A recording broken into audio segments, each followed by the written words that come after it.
Puede sentarse, ya que dejamos descansar un ratito la silla. Esta mañana quiero hablarles acerca de 3 puntos principales, y he llamado a este pequeño tema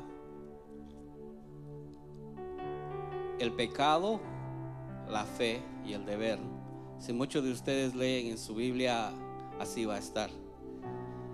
En Lucas 17, yo los invito a que abran su Biblia, por favor. Lucas 17:1. Todo lo hacemos en el poderoso nombre de Jesús. Jesús les dijo a sus discípulos: no se pueden evitar los tropiezos, pero hay de aquel que los causa.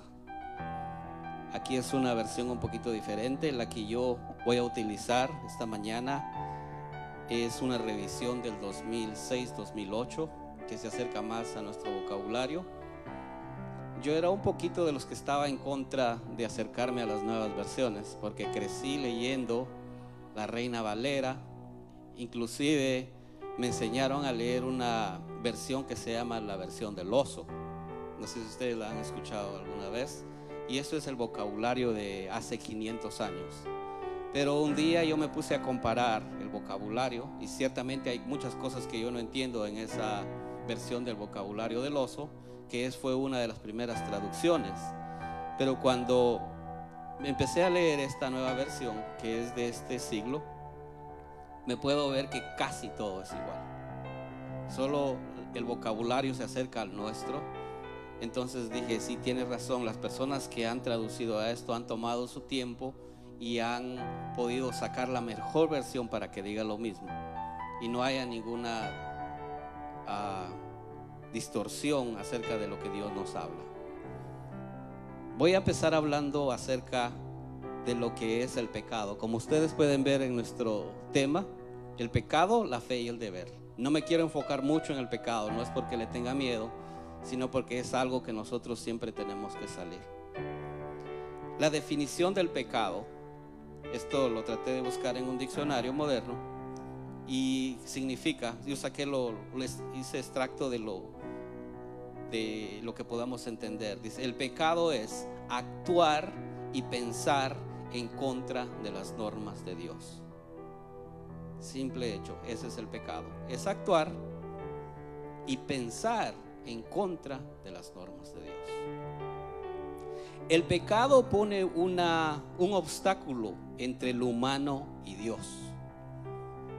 Eso es lo que nos diferencia, nos da una diferencia. Cuando hay un pecado en nuestras vidas, pero queremos hacer un cambio, ese obstáculo que está en medio no nos deja acercarnos a Dios.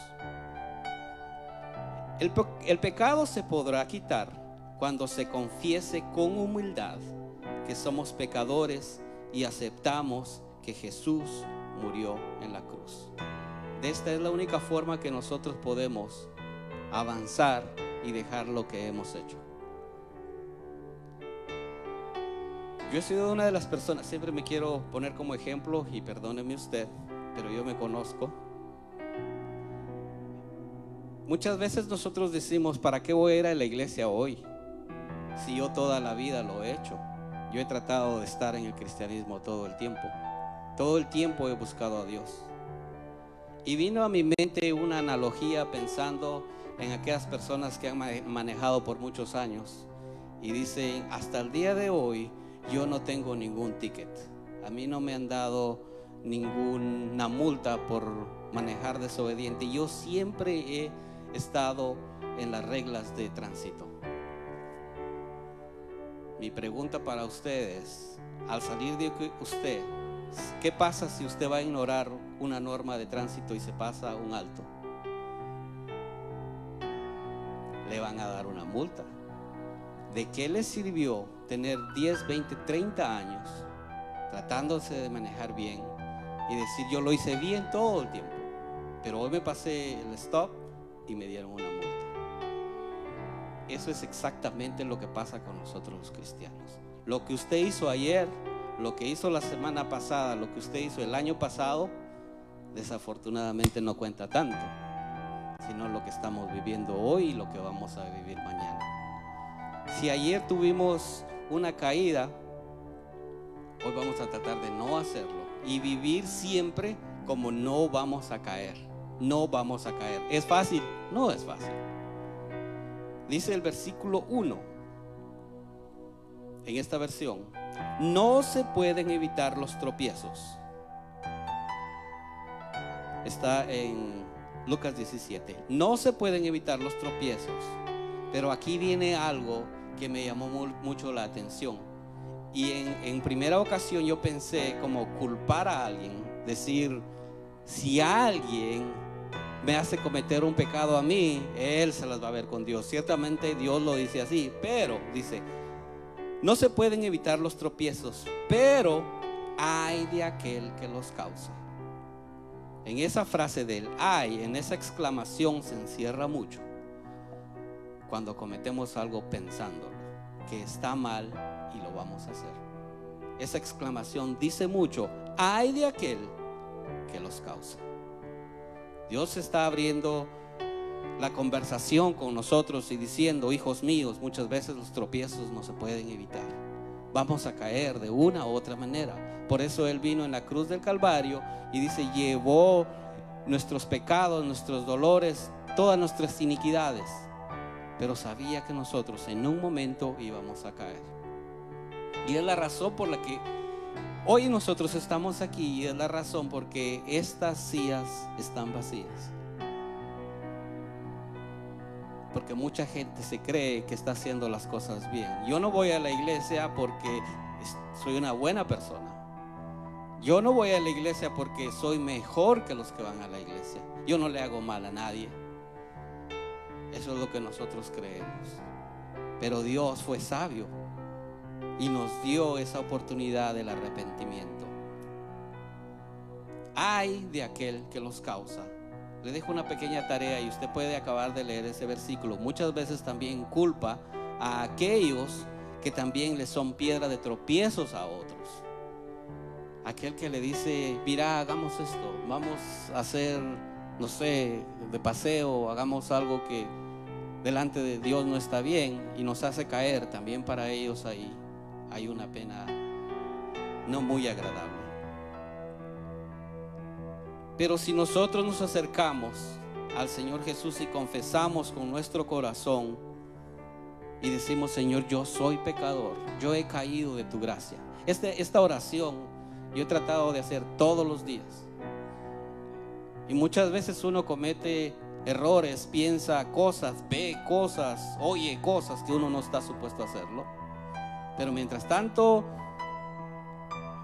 ya lo hice. No lo piensa en el momento, pero ya pasó. Más adelante, en ese mismo versículo sigue diciendo, si alguien se arrepiente, dice que Dios es capaz de perdonarlo, como nosotros tenemos que hacerlo con nuestro hermano. Aún si en un día peca 7 veces contra ti y 7 veces regresa a decirte, me arrepiento, perdónalo. A nosotros también nos dan una carga. Si nosotros vamos a pedir perdón todos los días, nosotros también tenemos que aprender a perdonar, pero también a pedir perdón. Yo creo que hablé una ocasión acerca de eso, de lo que es el perdón, y muchas veces nosotros somos los que estamos interesados en que alguien venga y nos diga perdóname. Como nos encanta a nosotros eso, ¿no? Ser nosotros los ofendidos, las víctimas, pero nunca decir, ¿y qué pasa si yo soy el que tengo que pedir perdón? Muchas veces actuamos como de una forma, y ese es algo del ser humano. No estoy señalando a nadie en particular, sino que es la humanidad de nosotros, que nosotros tendemos a decir, nosotros hacemos las cosas bien, nosotros no ofendemos a nadie, a nosotros nos ofenden, a nosotros nos critican, a nosotros nos dañan, yo no hago nada. Podemos hacer esto a la inversa. Si queremos que nos perdonen, nosotros también tenemos que recurrir Pero antes, yo le pido con todo mi corazón que pensemos muchas veces, antes de esperar que alguien nos venga a pedir perdón, ¿no será que nosotros seremos los primeros en ir? Yo quiero que vayamos a Marcos. Es el capítulo 7 de Marcos y el versículo 20. Otra vez yo lo estoy leyendo de una forma un poquito diferente, pero es la palabra de Dios. Quizá el vocabulario cambia un poquito. Y esto nos sigue hablando un poquito acerca de lo que es el pecado. Escuche bien. Lo que sale de la persona es lo que contamina. En efecto, de adentro del corazón humano salen los malos pensamientos, la inmoralidad sexual, los robos, los asesinatos, los adulterios, la avaricia, la maldad, los engaños, la lascivia, la envidia, la maldicencia, la soberbia, la insensatez. Estas cosas malas salen de adentro y son las que contaminan al hombre. Y esto sigue. Y es aquí donde yo me centro y muchas veces no critico, pero me da pena decir, ¿por qué nosotros muchas veces cuestionamos el evangelio? Porque muchas veces nosotros decimos, ¿por qué tenemos que ir a la iglesia? Y no nos damos cuenta de lo que la palabra del Señor nos está enseñando. Es una cosa, y es enseñarnos a ser un buen ser humano. Es todo lo que se requiere. En una palabra corta, ¿qué es el evangelio? ¿Qué es lo que Dios enseña? ¿Qué es lo que Dios quiere de ti? Es una cosa, que tú seas un buen ser humano, que no dañes a nadie, que no te dañes a ti mismo. Lo más importante, no te dañes a ti mismo. ¿Por qué? Porque dice que nosotros somos el templo y morada del Espíritu Santo. El templo no son estas 4 paredes que están aquí. El templo es tu cuerpo, tu corazón. Cada uno, los niños, los adultos, los ancianos, los jóvenes, cada uno tiene un templo. Y ese templo le pertenece a Dios. Y es lo más importante, si tú tienes un templo limpio, ahí va a habitar el Espíritu de Dios. Pero donde hay suciedad, no creo que quiera llegar. Hay tantos puntos que quisiera hablar acerca de lo que habla en San Marcos 7:20. Y hay muchos temas aquí que muchas veces no se hablan abiertamente en las iglesias, pero nos están dañando, nos están perjudicando en las iglesias. No miremos afuera. Y es el primer punto. Salen los malos pensamientos, la inmoralidad sexual. Es algo que afecta en estos últimos días, que afecta afuera y adentro, y muchas veces tenemos miedo a expresarlo. Pero de esto han caído muchas iglesias, muchos pastores, muchos matrimonios. Nunca nos enfocamos y pensamos que eso es algo tan delicado, eso es algo tan sensible, y tenemos miedo a hablarlo. Pero yo le invito que lea la Biblia, que piense, y en su casa con su pareja pueda expresar y hablar y decir: esto es muy importante. Y cuando en esa palabra se encierran muchas cosas, inmoralidad, ahí se encierran tantas cosas. Y no le digo, se lo dejo a la imaginación. Estudie e investigue qué significa inmoralidad. Y después viene una lista de muchas cosas que como ser humano no lo deberíamos hacer. Pero mire la sabiduría de Dios y mire el enemigo cómo trata de ocultar esas cosas. ¿Cuál es el primer punto que sale de nuestro corazón? Especialmente en los hombres. No puedo decir, hermano, yo pienso como mujer, porque exactamente no sé, pero yo le digo como hombre, como un ser masculino. ¿Por qué Dios nos dejaría ese primer punto ahí? ¿Por qué se refleja? tenemos que trabajar mucho con Dios. Y si usted es una persona que ha traído problemas con esto y está hoy aquí, sea agradecido con Dios. ¿Por qué? Porque Él nos da una oportunidad más. Él no dijo, si ya lo hiciste no tienes perdón. No, dice, si tú caes 7 veces al día y las 7 veces llegas y pides perdón, perdona. Es el Señor Jesús hablando. Es larga la lista, larga la historia. Pero nosotros como cristianos, si usted quiere ser un buen yo, si quiere ser una persona, un buen ejemplo para otros, no tiene que hablar tanto, no tiene que decir mucho. Simplemente tratemos de caminar en la brecha, tratemos de caminar en los caminos del Señor y nunca decir, ya me cansé, porque como les decía al inicio, lo bueno que hizo ayer, hermano, gracias a Dios que lo hizo bien, porque por eso está hoy aquí. Pero preocúpese por el día de hoy y preocúpese por mañana. Si Dios nos da la vida, tratemos de ser un buen ser humano, una buena persona, que nuestros hijos vean. Pero sobre todo, muchas veces es difícil, hermanos. Muchas veces como seres humanos es difícil dar lo mejor de todo y muchas veces nos estresamos, nos cansamos y decir, no es fácil. Y créame, no es fácil, pero tampoco es difícil. Nosotros siempre nos acostumbramos a hacer cosas y le digo, en nuestra mente hay una batalla y como a todos se nos ha quedado el mensaje que el pastor trajo últimamente de la loca de la casa, y yo digo, tiene mucha razón. Nuestra mente, porque esa no se cansa. Usted va a dormir y quiere descansar, cuando quita la luz, ese cerebro está, yo estoy despierto, yo no quiero ir a dormir. Y se queda dormido, ¿y qué pasa? Empieza a soñar, soñar y soñar y soñar y soñar. No se queda tranquilo. No hay paz, no hay tranquilidad. A mí me sucede muchas veces y yo he peleado con eso, porque la cabeza está funcionando casi las 24 horas. Y déjeme decirle que ciertamente, como Dios lo ha establecido, no es tan bueno si no sucede eso. Y eso va para mí.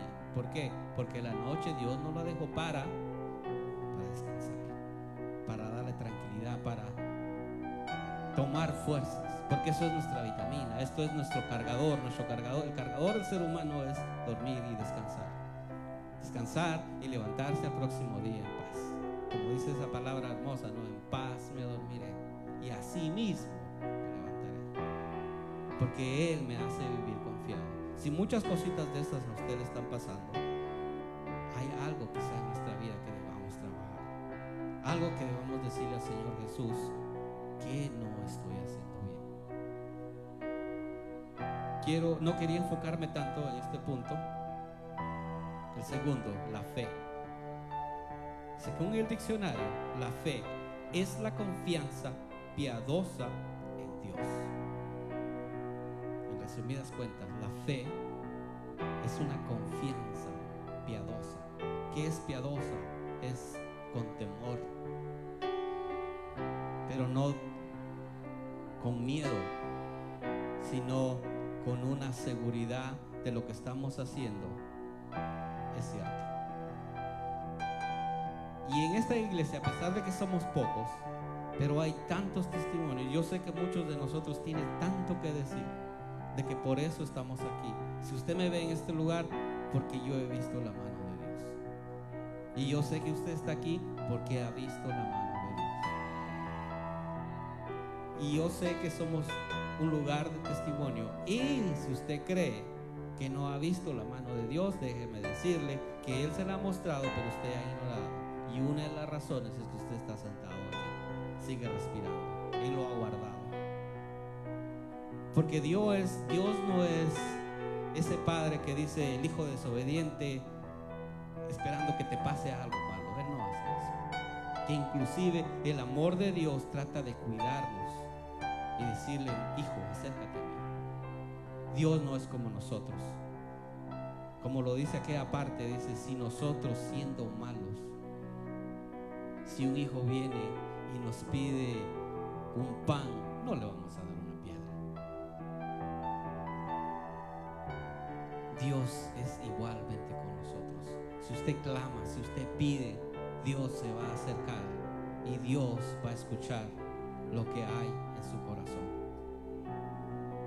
Yo le invito a que vaya a Hebreos capítulo 11.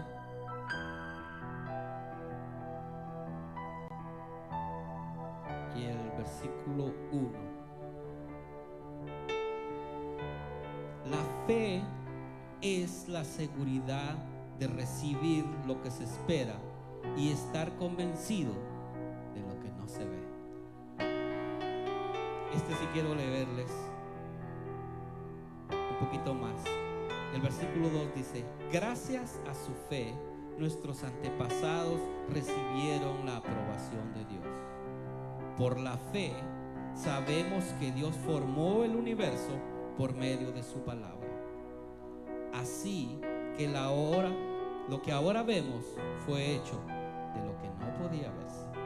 Parece un trabalenguas, pero usted ponga atención. Dice: así que lo que ahora vemos fue hecho de lo que no podía verse. Por la fe, Abel ofreció a Dios un sacrificio mejor que la de Caín, y por eso Dios lo declaró justo y aceptó su ofrenda. Y aunque Abel ya estaba muerto, su fe nos habla todavía. Por la fe, Enoc fue llevado de este mundo sin experimentar la muerte, y no lo encontraron porque Dios se lo llevó.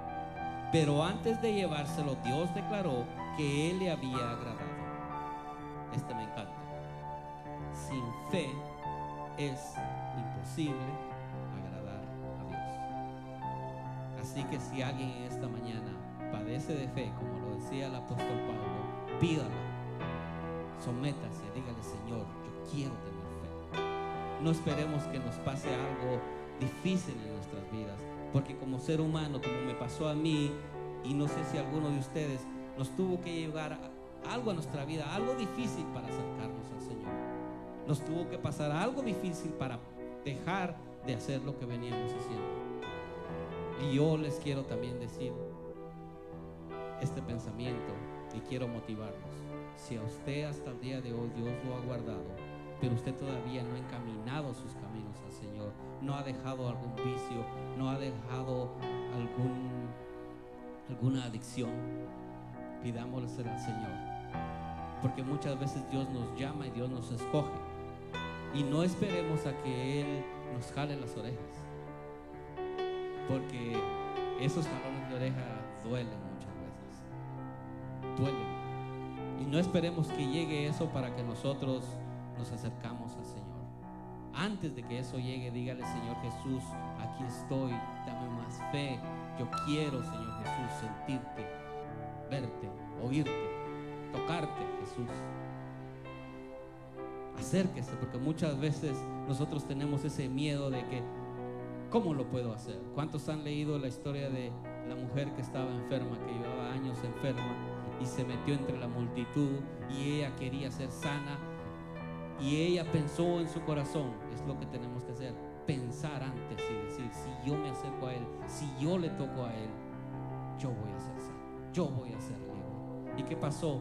Tocó al Señor Jesús sus vestiduras, entre los miles de personas que estaban alrededor de Él, y el mismo Jesús sintió que virtud salió de Él, y esa mujer sanó. Es lo que nosotros necesitamos hacer. Acérquese, no lo ve, no lo escucha, no lo siente, tóquelo usted mismo, búsquelo en oración y decirle: Señor Jesús, yo quiero ser esa mujer que va y tocar tus vestiduras, yo quiero sentirte. La mujer había hablado con el Señor Jesús antes, no. Había tenido una conversación antes, no. Pero ella dijo, se puso en su mente, en su corazón: yo voy a ir, yo voy a tocar, y yo sé que lo que yo pienso va a pasar.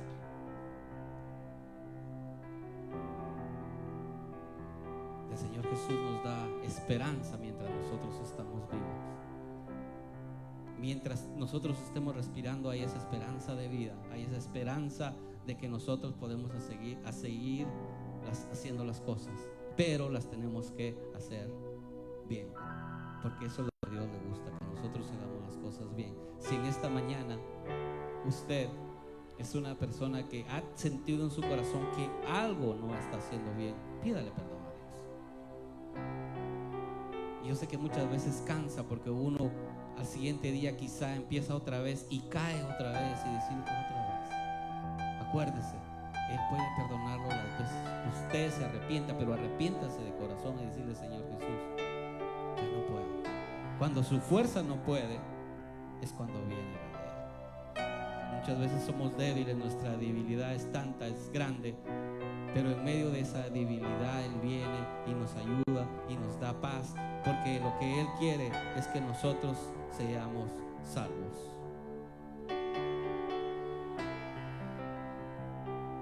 Y nosotros somos el pleno ejemplo de la fe, porque a mí me alegra verlo siempre en este lugar. Quizás soy un poco expresivo y perdóname que no llego a saludarlo, pero al ver el rostro de cada niño, de cada persona que llega a este lugar, me alegro. No por hacer un grupo, no por hacer monotonía, sino decir: ellos también buscan lo que yo busco, ellos también sienten lo que yo siento, ellos también necesitan lo que yo necesito. Y hay muchas cosas que no nos da el dinero, que no puede darnos este país, que el sueño americano no se lo puede dar, que ni el dinero, que ni las cosas de valor, ni la materia, nada nos lo puede dar. Solo está Él. Él es el que nos puede dar esa tranquilidad, Él es el que nos puede dar esa paz en el corazón. Si usted tiene desesperación, si usted tiene algún sentimiento, algún resentimiento, yo lo invito: despójese y decirle, entrégueselo, dígale: Señor Jesús, yo ya no quiero seguir cargando con esto. Les hablé un poquito de lo que es el pecado, de lo que es la fe. Ahora el deber. El deber es la obligación moral que surge de los valores y creencias. Y vamos a leer el último libro en Santiago, capítulo 2.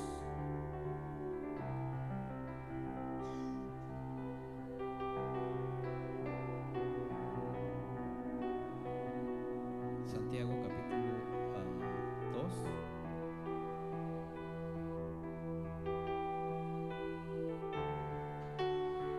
Y dice en el poderoso nombre de Jesús: hermanos míos, ¿ustedes creen que en nuestro Señor Jesucristo no deben favorecer más a unas personas que a otras? Por ejemplo, un hombre con anillo de oro, ropa elegante, entra al lugar donde ustedes se reúnen. Al mismo tiempo entra un hombre pobre con ropa muy gastada. Si ustedes atienden bien al que lleva ropa elegante y le dicen: siéntate aquí, en el mejor lugar, pero al pobre le dicen: quédate ahí de pie, o siéntate en el suelo, o a mis pies, ¿acaso no están ustedes favoreciendo más a uno que al otro? Así las malas intenciones con las que le juzgaron. Escuchen, hermanos, Dios ha escogido a los que son pobres según el mundo para que sean ricos en fe y reciban como herencia el reino que les prometió a quienes le aman. Parte un poquito muy fuerte, no es a nosotros, pero dicen: pero ustedes que desprecian al pobre, ¿no son los ricos los que explotan a ustedes y los arrastran entre los tribunales? ¿No son los ricos los que insultan a un buen hombre del Señor que a ustedes pertenecen? Ustedes hacen muy bien si de veras obedecen la ley.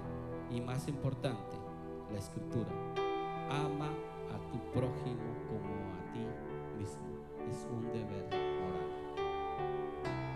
Amar a nuestro prójimo, amarnos a nosotros mismos, tratar a todos por igual. Es un deber, es es algo que nos da muchos ejemplos, Santiago, que debemos de tratar a todos por igual.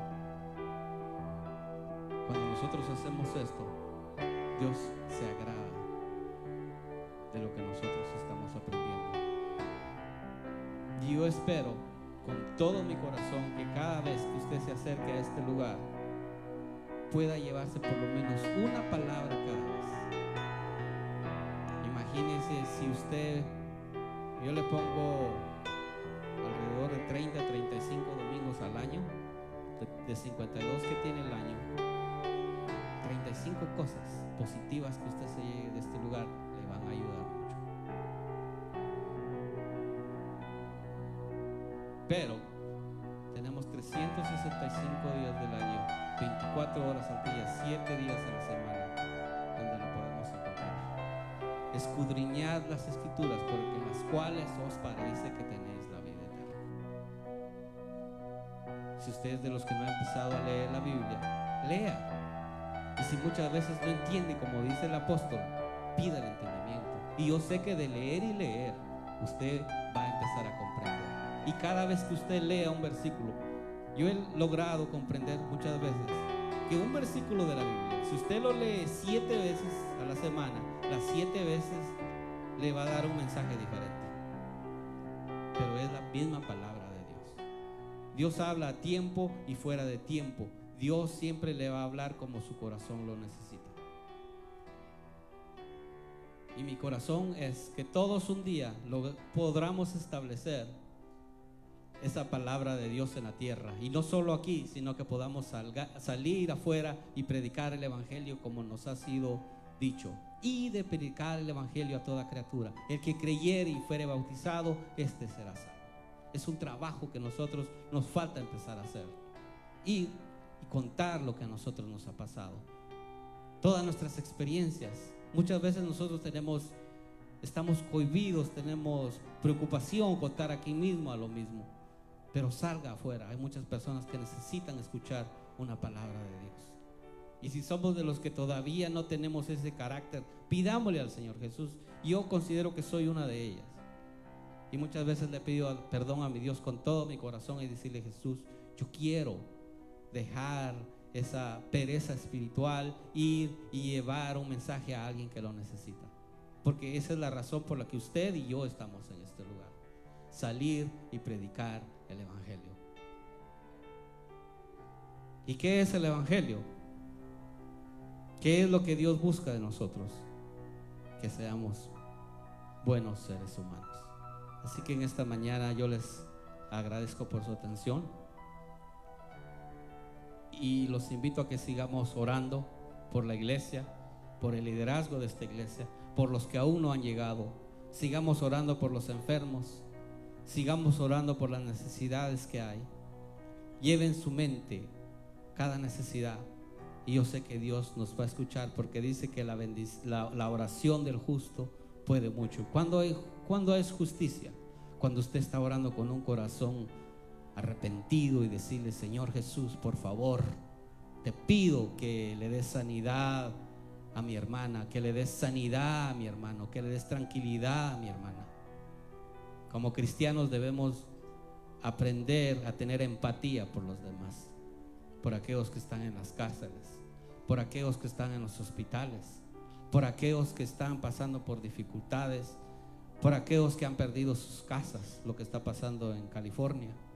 ¿Cuántos de nosotros nos hemos puesto a orar y pensar cuánta gente realmente que quizá estaba haciendo algo hasta ahora y vino el fuego y se lo llevó? Eso es difícil. Tenemos que orar por todo eso, por las dificultades. Lo que nosotros podemos hacer hasta el día de hoy es clamar y orar para que Dios tenga misericordia y que hasta el día de hoy Él nos tenga con su paz mientras Él venga. Pero desde tantos años que yo he escuchado decir que el Señor viene, he llegado a la comprensión de decir: quizá no va a venir ya, pero sabe que sí es cierto, nosotros nos podemos ir pronto, en lo menos de lo que nosotros nos esperamos. No se preocupen decir: ellos están diciendo que viene y no viene. No se preocupe por eso, preocúpese porque usted es el que se va. Cada día que está pasando Estamos más cerquita, más cerquita. Esa es nuestra preocupación que tenemos que decir. Si Él quiere, viene hoy, si no, viene en 1000 años, pero yo me voy pronto. Así que el Señor los bendiga y le doy el tiempo a